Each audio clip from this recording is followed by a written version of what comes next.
Did Klinsmann make the right call? Will Altidore be ready to return? Will Michael Bradley finally step up? And whatever happened to Alf?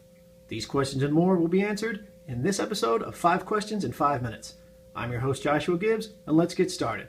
Jurgen Klinsmann will either be considered a prophet or pariah. After leaving Landon Donovan off the squad, the U.S. has still advanced farther than most people imagined. He's added defender John Brooks, who made the game winner against Ghana, several other younger players, which to me shows a commitment to the team long term. Now, no offense against Donovan, but he's 32. That's a little bit old when you start talking about players in FIFA. So what Klinsmann has done is said, hey, I want to bring in younger guys. I have a commitment to them. I think they are going to be the future of our squad. I plan to be here for a while. I want us to be good for many years to come. Now, I personally am believing that Klinsmann looks like Carl Roden, very famous actor. And since you don't know what Carl Roden looks like, let's just say that he looks like Hugo Stieglitz. Next question, Josie Altidore. How will Josie work with the squad after returning from a hamstring injury that he suffered on the 16th of June? We're just going to have to find out when we face Belgium. Everybody's got all the confidence in the world in Altidore. He's been working out separate workouts, doing separate runs, things like that. Everything looks to be okay, but you're never going to know. I like to think of him as the Westeros fire and blood, because that's what he's going to bring. He's going to have so much energy, and he's going to be out for blood after coming back from this. He's a great striker. He and Clint Dempsey in the forward are going to just be attack against the Belgians, because that's exactly what you're going to have to do. The U.S. is going to have to outlast and outwork Belgium if they want any chance of winning this match. Now, the only thing that remains to be seen is how well Jermaine Jones is going to work into this equation. Jermaine Jones is doing okay. He scored the equalizing goal when the U.S. was down 1-0 to Portugal, and he can definitely be a force multiplier for Altidore. The only thing that might work against him is he could be distracted thinking about his other job as the front man for a Counting Crows cover band.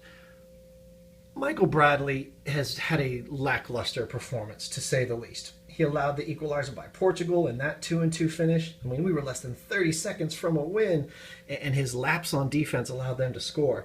But he has Klinsmann's support, and that's important. His head coach said, and I quote, "We came through this group because of his influence on the field." Hey, when you've got the coach that has your back, that's always a good thing.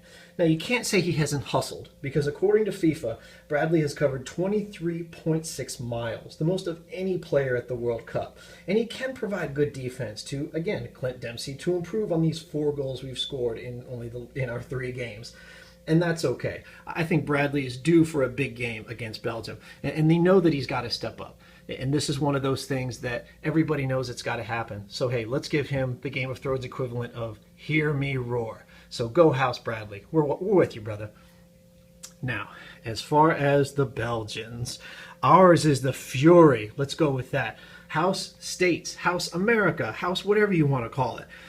We really need to step up against the Belgians because they have been completely dominant in this tournament. They won all 3 matches in Group H. Their games have been decided in the final 20 minutes when the opponents are tired, and the Belgians have been able to outlast people. I like to think of our matchup against them as Rocky IV, whereas obviously we are Rocky Balboa, and the Belgians are Ivan Drago, except they're a talking waffle or piece of chocolate or whatever.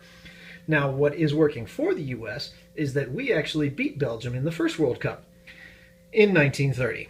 Now, the U.S. won that match 3-0, and so it's possible that the Belgians have just been waiting 84 years for revenge. But we're not going to let that happen, because I don't care if we were facing the Monstars, I'm still predicting a 2-1 U.S. victory. And finally, fashion. You either get it or you don't. Well, Versace has come out with a t-shirt. That's right, a t-shirt. If you've ever wanted to be the living embodiment of a Macklemore lyric, you can spend $690 and wear this abomination against God in front of your friends and family.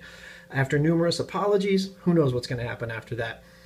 Me personally, I think this looks like an Ed Hardy shirt that threw up on itself, but hey, what do I know about fashion?